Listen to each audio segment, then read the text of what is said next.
में शामिल हो गई हैं पूर्व मंत्री सावित्री जिंदल। मुख्यमंत्री नायब सिंह सैनी और पूर्व मुख्यमंत्री मनोहर लाल ने उन्हें पार्टी में शामिल करवाया। पूर्व सांसद नवीन जिंदल की माताजी हैं सावित्री जिंदल, पूर्व मंत्री, हिसार से विधायक चुनने के बाद मंत्रिमंडल में शामिल हुई थी। नवीन जिंदल को बीजेपी ने कुरुक्षेत्र से चुनाव मैदान में उतारा है। देश की सबसे अमीर महिला हैं सावित्री जिंदल। 2005 में अपने पति ओपी जिंदल के निधन के बाद से जिंदल ग्रुप की कमान संभाले हुए हैं। 10 साल से जिंदल परिवार राजनीति से दूर था। 2014 में सावित्री जिंदल और उनके बेटे नवीन जिंदल दोनों ही अपना अपना लोकसभा और विधानसभा का चुनाव हार गए थे। उसके बाद अब दोनों की बीजेपी में शामिल होने के बाद एक बार फिर से राजनीति शुरू हुई है। 10 साल के बाद जिंदल परिवार एक बार फिर से राजनीति में एक्टिव नजर आ रहा है।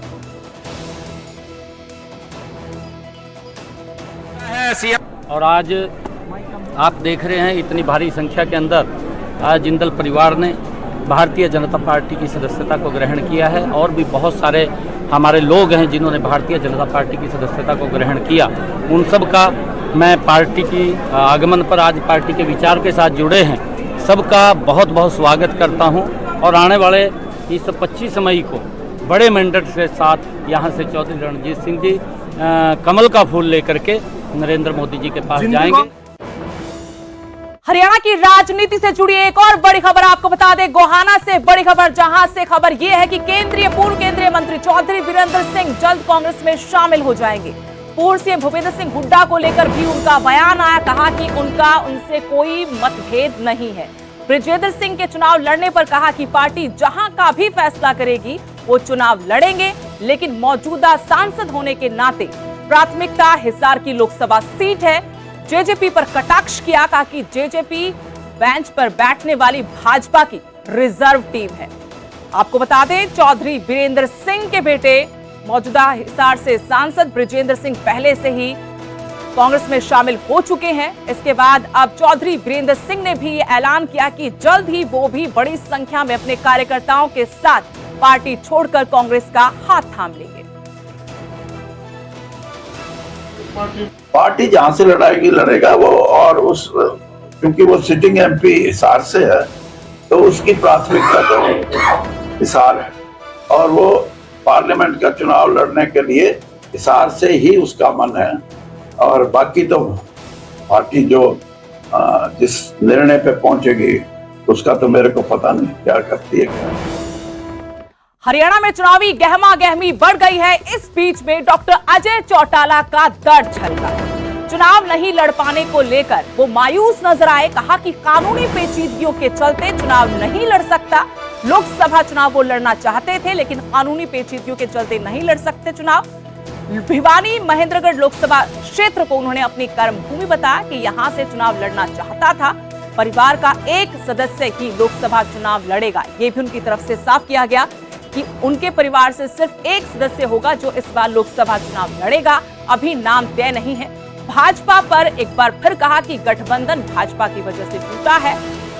Doctor Ajay Singh Chautala JJP supremo, उनका दर्द छलका क्योंकि 10 साल की सजा हुई थी जेबीटी भर्ती घोटाला मामले में, तो कानून वो चुनाव नहीं लड़ सकते।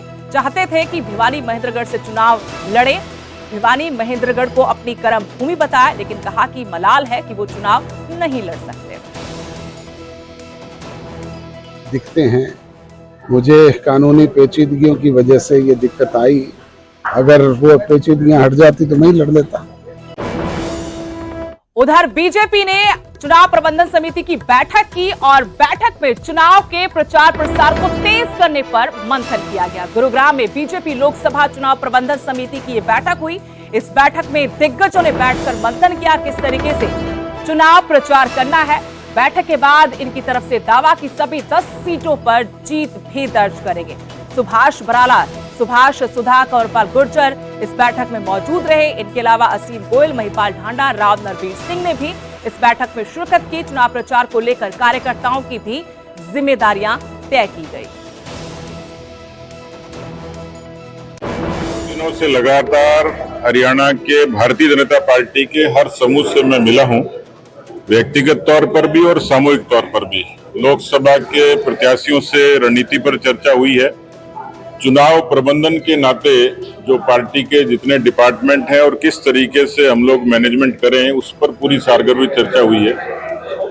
पार्टी में जो खासतौर पर संगठन का जो स्ट्रक्चर है उसकी एक बड़ी भूमिका है और मुझे खुशी है कि बहुत एक अरसे के बाद में हरियाणा में संगठनात्मक रूप से भी धरातल तक पार्टी मजबूत हुई है। मैं उसी लिहाज से जो हमारे मोर्चे हैं पार्टी के उनकी भी अपनी एक अहमियत है और उन मोर्चों को पार्टी का एक तरीके का हरावल दस्ता माना जाता है, उसकी एक सारगर्भित बैठक हुई है।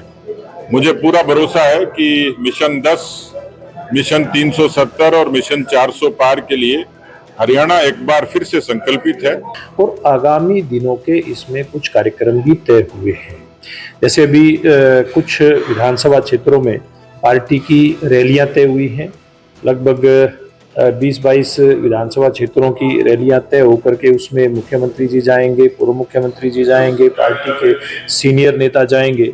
इसी प्रकार से 6 अप्रैल को भारतीय जनता पार्टी का स्थापना दिवस है, उसकी तैयारी के लिए भी कार्यकर्ताओं की जिम्मेवारी लगाई है। अगली बड़ी खबर चंडीगढ़ से। करनाल उपचुनाव को रद्द करने की मांग उठाई गई है। कांग्रेस विधायक नीरज शर्मा ने चुनाव आयोग को बाकायदा पत्र लिखकर ये मांग की है। बॉम्बे हाईकोर्ट के फैसले का हवाला दिया गया। इस चिट्ठी में अकोला विधानसभा उपचुनाव को रद्द किया गया, उसी तरीके से करनाल उपचुनाव को भी रद्द कर देना चाहिए। एनआईटी फरीदाबाद से कांग्रेस के विधायक है नीरज शर्मा, जिन्होंने ये मांग की है करनाल उपचुनाव को रद्द करने की मांग। चुनाव आयोग को पत्र लिखा है। करनाल उपचुनाव जनता के पैसे की बर्बादी है। ये कहा गया निर्वाचित विधायक के पास सिर्फ 4 महीने का समय होगा। ये हवाला दिया है अकोला विधानसभा उपचुनाव का, जो कि महाराष्ट्र में है। 26 मार्च को जो फैसला आया था उसी के हवाले से चुनाव आयोग को कांग्रेस विधायक की तरफ से पत्र लिखकर मांग की गई है कि करनाल उपचुनाव को भी रद्द किया जाए, क्योंकि जून तक तो आचार संहिता लगेगी, उसके बाद करीब 4 महीने का ही वक्त होगा। ऐसे में ये चुनाव करवाकर पैसे की बर्बादी ना की जाए। ये चुनाव सिर्फ जनता के पैसे की बर्बादी होगा।